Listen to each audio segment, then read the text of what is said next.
9ஆம் தலைமுறை ஜோதிடர் கோபாலையாக்கு இனிய வணக்கங்கள். நமஸ்காரம் மணிகண்டன்.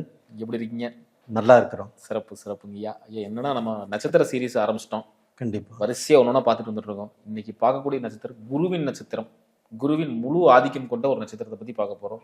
புனர்பூசம். அதோட தன்மை என்ன, சிம்பிள் என்ன, அதுல இருக்கிற மறைஞ்சிருக்கிற விஷயங்கள்லாம் என்ன, அதை பத்தி கொஞ்சம் சொல்லுங்க ஐயா. அதாவதுங்க, குரு பகவான் அப்படிங்கிறது முழு சுபகிரகம். நவகிரகங்கள் 9 கிரகங்களிலுமே அந்த குரு பகவான் தான் முதல் சுப கிரகம். அந்த குரு பகவானுக்காகப்பட்டது புனர்பூஷ நட்சத்திரம் அப்படிங்கிறது அந்த குரு பகவானின் முதல் நட்சத்திரம்.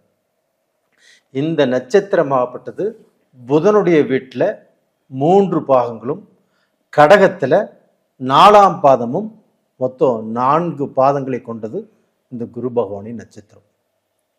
இதை விட ஒரு முக்கியமான சிறப்பு என்னன்னா, இந்த ராமபிரான், ஸ்ரீ ராமபிரான், அந்த புண்ணியவான் பிறந்த நட்சத்திரமே புனர்பூச நட்சத்திரம் தான்.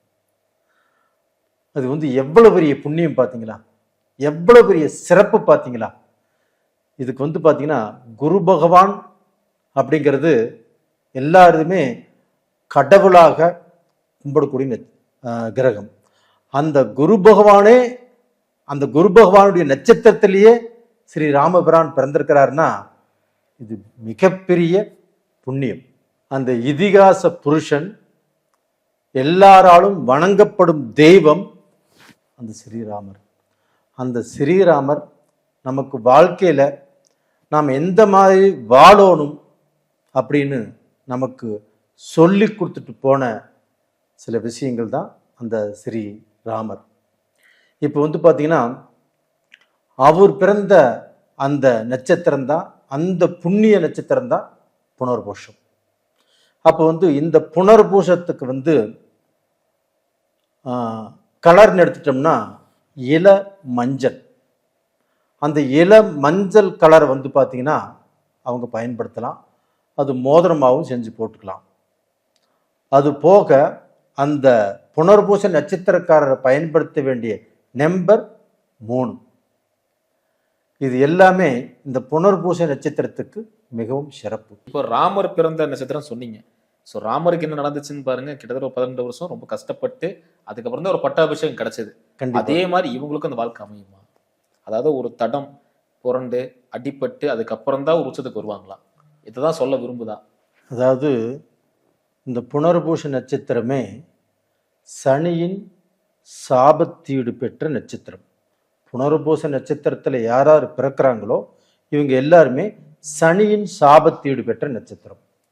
அப்போ அந்த சனியின் சாபத்தீடு இருக்கிறதுனால கண்டிப்பாக ஒரு சூழலில் வாழ்க்கையில் இவங்க பதவியை இழந்து, இவங்களுடைய சொத்தை இழந்து, இவங்களுடைய மரியாதையை இழந்து, இவங்களுடைய கௌரவத்தை இழந்து, இவங்க ஊருட்டு போய் இது மாதிரி ஒரு சூழ்நிலையில் எல்லாத்தையுமே இழந்து வாழக்கூடிய வாய்ப்பு இவங்களுக்கு உருவாகும்.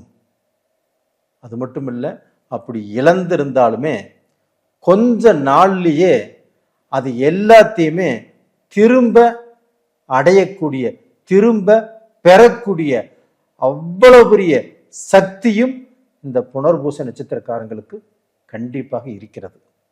அப்போ இந்த புனர்பூச நட்சத்திரத்தில் பிறந்தவங்க கிட்டத்தட்ட 25 வயசுலிருந்து ஒரு 40 வயசுக்குள்ள கண்டிப்பாக அவங்களுடைய வாழ்க்கையில இது மாதிரி ஒரு சூழ்நிலையை கண்டிப்பாக சந்திப்பார்கள். அப்போ இது எல்லாமே இழக்கக்கூடிய சூழ்நிலை வருதுன்னா அவங்க உஷாரா இருந்துக்கணும்.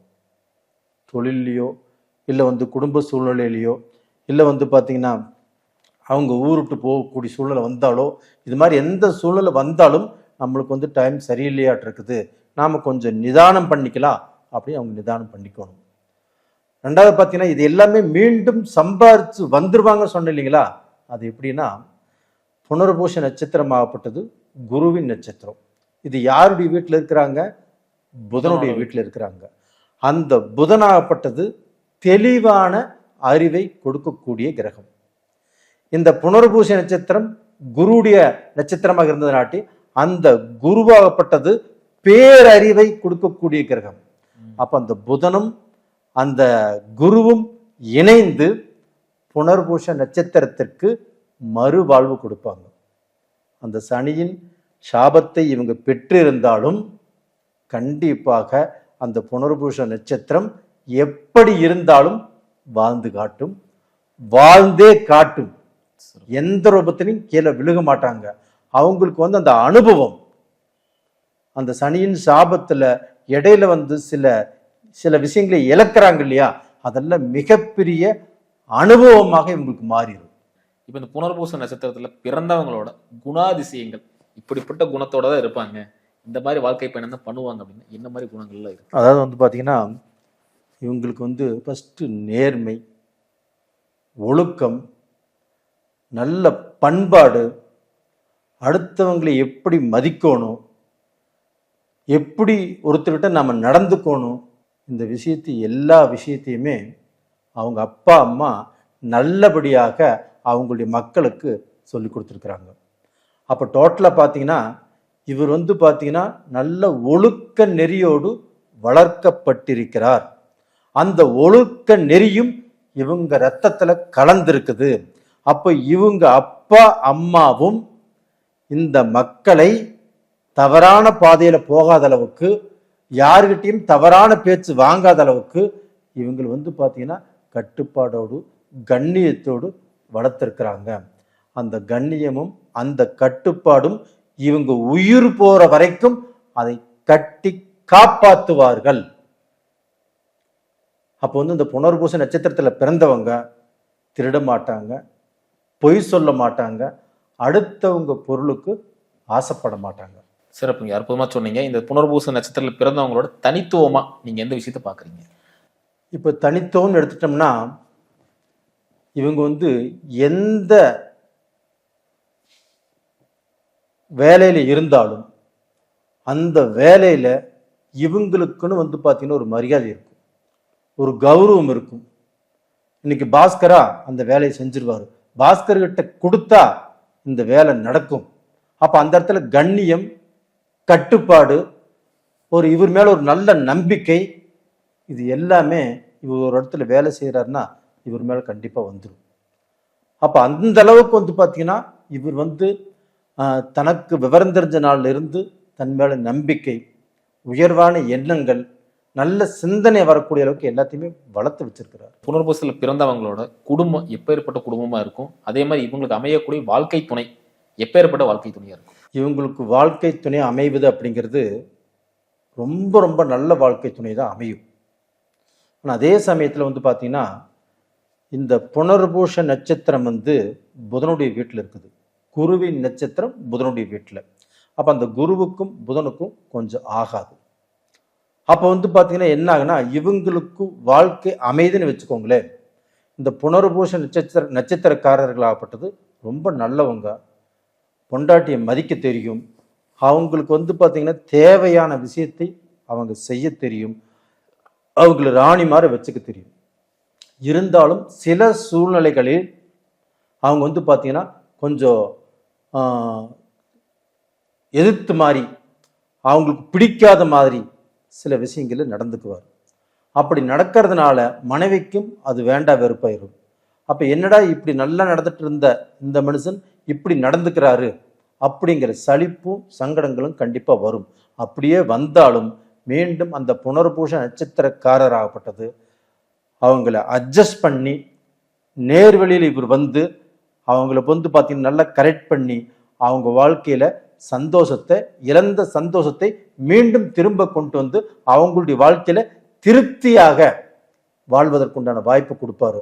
அடுத்தவங்க இவங்களுக்கு பஞ்சாயத்து சொல்லக்கூடிய அளவுக்கோ, அடுத்தவங்க பஞ்சாயத்து சொல்லி இவங்க பிழைக்கக்கூடிய அளவுக்கோ அந்த மாதிரி சூழ்நிலையை இவங்க என்னைக்கும் விரும்ப மாட்டாங்க, அதற்கு வழியும் விட மாட்டாங்க. அப்ப தன் குடும்பத்தை தன்னுடைய கண்ட்ரோல்ல, மனைவி சொல்லுக்கு கட்டுப்பட்டு, மனைவி இவங்க சொல்லுக்கு கட்டுப்பட்டு, மக்களும் அந்த குடும்பத்துல ஒற்றுமையா இருக்கக்கூடிய ஒரு நல்ல குடும்பமா தான் இருக்க முடியும். அடுத்தவங்க பஞ்சாயத்து சொல்லக்கூடிய அளவுக்கு போகாது. இந்த விஷயத்த மட்டும் மாத்திக்கிட்டாங்கன்னா இவங்க மிகப்பெரிய உச்சத்தை அடைவாங்க. ரெண்டாவது இந்த மாதிரி ஒரு தவறான பாதைக்கு போக மாட்டாங்க அப்படின்னு சொல்லக்கூடிய ஒரு நெகட்டிவ் தாட் ஒன்று சொல்லுங்க. தாராளமாக சொல்லலாம். இந்த புனர்பூச நட்சத்திரக்காரர் இருக்கிறாங்க இல்லையா, இவங்க பேசுனாங்கன்னா பேசிகிட்டே இருப்பாங்க. ம். ஆப்போசிட்ல நீங்கள் என்ன சொல்கிறீங்க, சொல்ல வர்றீங்க அப்படிங்கிறத கேட்கவே மாட்டாங்க.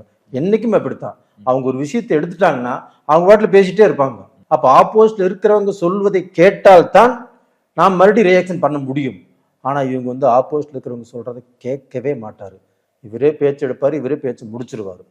அப்போ இதனால் என்ன ஆகுதுன்னா, கண்டிப்பாக இவர் சிறந்த அறிவாளியாக கூட இருக்கட்டும், அந்த அறிவே வந்து பார்த்தீங்கன்னா அளவுக்கு அதிகமாக ஒருத்தருக்கு சொல்லும்போது ஆப்போசிட் பார்ட்டிக்கு அது வெறுப்பு வந்துடும். இவர் சொல்றதும் இவர் மேல இருக்கக்கூடிய மரியாதை போய் என்னடா இப்படி இவர்கிட்ட சிக்கிட்டுமே அப்படிங்கிற குழப்பம் வந்துடும். அறிவுரை சொல்றதும் ஓவரா அறிவுரை சொல்லி. ஆமா, அறிவுரை சொல்லலாம், அறிவுரையே வந்து சொல்லிட்டு இருக்கும் போதும். அதான் நீங்க ரஜினிகாந்த் சொல்ற மாதிரி நல்லவனா ரொம்ப நல்லவனா இருக்காது. கண்டிப்பா அந்த ரொம்ப நல்லவனாக இவர் இருக்கிறாரு, அது இவருக்கு தெரியாது. அப்ப ரொம்ப நல்லவனாக இருக்கிறது உங்களுக்கு பிடிக்காது. அப்ப இவர் நல்லவர் தான். இது மாதிரி வந்து பாத்தீங்கன்னா சில நேரங்கள்ல சில இடங்கள்ல இவர் பேரை இவரே கொஞ்சம் கெடுத்துக்கிற அளவுக்கு சூழ்நிலைகள் உருவாகும். அதனால அதை மட்டும் கொஞ்சம் குறைச்சிக்கிட்டாருன்னா நல்லா இருப்பாரு. ஒண்ணுமே இவங்களுக்கு அந்த மதிப்பு, மரியாதை, அந்தஸ்து, கௌரவம் எல்லாமே கூடி வரும். அந்தஸ்து கௌரவம்லாம் சொல்லிட்டீங்க, அதையும் கேட்டுருவோம். கமர்ஷியல் ஏன்னா வண்டி யோகம், வண்டி வாகனம், வீடு மனை, இந்த யோகம் எல்லாம் எப்படி இருக்கு? இவங்களுக்கு 41 வயசுக்கு மேலதான் ஒரு கார் வாங்கலாம். அதுக்கப்புறம் ஒரு பெரிய வீடு கட்டக்கூடிய அளவுக்கு, இவங்க ஆசைப்பட்ட மாதிரி வீடு கட்டக்கூடிய அளவுக்கு, அது போக இடம் வாங்கிறது, இடம் இருக்க இடம் வாங்கிறது, விவசாய பூமி வாங்கிறது, இது எல்லாமே இந்த 41 வயசுக்கு மேலதான் புனர்பூச நட்சத்திரத்தில் பிறந்தவங்களுக்கு ஒரு சிறப்பான டைமாக அமைகிறது. எதனால 41 வயசு? இந்த 41 வயசுக்குள்ள இவங்க நிறைய சம்பாதிப்பாங்க. சம்பாரிச்சு ஒரு கட்டத்துல எல்லாமே இழந்துருவாங்க. அப்போ வந்து பாத்தீங்கன்னா இவங்க சம்பாதிக்க சம்பாதிக்க சம்பாதிக்க நாம் நல்லா வந்துட்டு இருக்கிறோம் அப்படிங்கிறது தெரியும். ஆனா அதே சமயத்துல அது திடீர்னு ஒரு விதத்துல அவங்க இழந்துருவாங்க. அப்ப இதுக்கு காரணமாகப்பட்டது குரு புதனுடைய வீட்டுல, இதுவும் சரியில்லை. அது போக அந்த சனியின் சாபத்தீடு புனர்பூச நட்சத்திரத்துக்கு. அப்ப இந்த ரெண்டுமே வந்து பாத்தீங்கன்னா இந்த 41 வயசுக்குள்ள இவங்க எந்த அளவுக்கு உயர்வான நிலையில இருந்தாலும் அந்த உயர்வான நிலையிலிருந்து ஒரு சறுக்கு கீழே வந்தே தீர்வாங்க. என்கிட்ட போன வாரம் கூட ஜெர்மன்ல இருந்து ஒருத்தர் கால் பண்ணியிருந்தாங்க.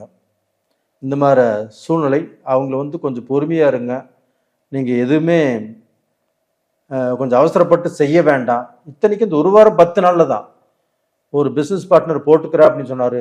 எதுவுமே வேண்டாம் அப்படின்னு சொன்னேன். அவர் பிசினஸ் பார்ட்னர் போட்டவரும் அது எல்லாத்தையுமே எடுத்துட்டு ஓடிட்டார்.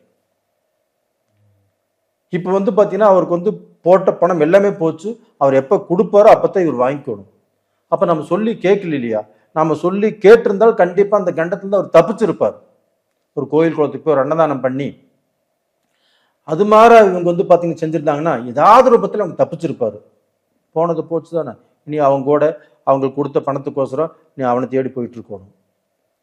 அதனால தான் நம்ம சொல்வதை சொல்லக்கூடிய நேரத்தில் கேட்டாலோ இல்லை அந்த சமயத்தில் தன்னுடைய ஜாதகம் எப்படி இருக்குதுன்னு பார்த்துக்கிட்டு அந்த ஜாதகக்காரர் சொல்வதை நம்பி அதை ஒபே பண்ணி அதுக்கு கட்டுப்பட்டாங்கன்னா கண்டிப்பாக உங்கள் வாழ்க்கை நல்லா இருக்கும். அது போக ஒரு குடும்பத்தில் இப்போ வந்து அண்ணனாக பிறக்கிறாங்க, தம்பியாக பிறக்கிறாங்க, தங்கச்சியாக பிறக்கிறாங்க. இந்த புனர்பூச நட்சத்திரத்தில் வந்து பார்த்தீங்கன்னா அவங்க வீட்டில் வந்து பார்த்தீங்கன்னா அண்ணனாக பிறந்தாலும் சரி, தம்பியாக பிறந்தாலும் சரி, புனர்பூச நட்சத்திரத்தில் யார் பிறக்கிறாங்களோ அவங்க அந்த குடும்பத்தை தூக்கி நிறுத்தி அண்ணனுக்கும் சரி, தங்கச்சிக்கும் சரி, அப்பா அம்மாவுக்கும் சரி நல்லா பார்த்து அவங்களுக்கு இருக்குதோ இல்லையோ இவங்க எல்லாத்தையுமே வாழ வச்சு கரை ஏற்றிட்டு தான் இந்த புனர்பூச நட்சத்திரக்காரர் அவங்க வாழ்க்கையை தேடிக்குவாங்க. இது மாதிரி தான் போயிட்டு இருக்குது. அதனால்தான் புனர்பூச நட்சத்திரக்காரர் ஒருத்தர் ஒரு குடும்பத்தில் பிறந்துட்டாவே தைரியமாக அவரை நம்பி இருக்கலாம். சிறப்புங்க. அது போக இப்போ மளிகை ஜாமானமெல்லாம் வாங்குறாங்க இல்லையா? இந்த மளிகை ஜாமானம் வாங்குவது கூட வியாழக்கிழமை நாளில் அந்த மளிகை ஜாமானம் வாங்கும்போது இவங்களுக்கு செல்வம் சேரும் வீட்டில். இது வந்து அவங்க ஒரு பாயிண்ட்டை எடுத்துக்கலாம். இப்போ இந்த மளிகை ஜாமான் எப்போ வேணால் வாங்குறது தான். இதே வந்து வியாழக்கிழமை நாளில் வாங்கிட்டு வந்து வச்சாங்கன்னா அந்த வீட்டில் அந்த மளிகை ஜாமானமும் குறையாது. அவங்க வீட்டில் அந்த செல்வாக்குங்கிறது கண்டிப்பாக சேரும். அதை வாங்குவதற்குண்டான பணத்தட்டுப்பாடும் வராது. நல்லா இருப்பாங்க. வறுமையா சொன்னீங்க. மீண்டும் அடுத்த காணொலியில் அடுத்தடுத்த நட்சத்திரம் பத்தி பார்க்கலாம். நன்றிங்க. ரொம்ப நன்றிங்க.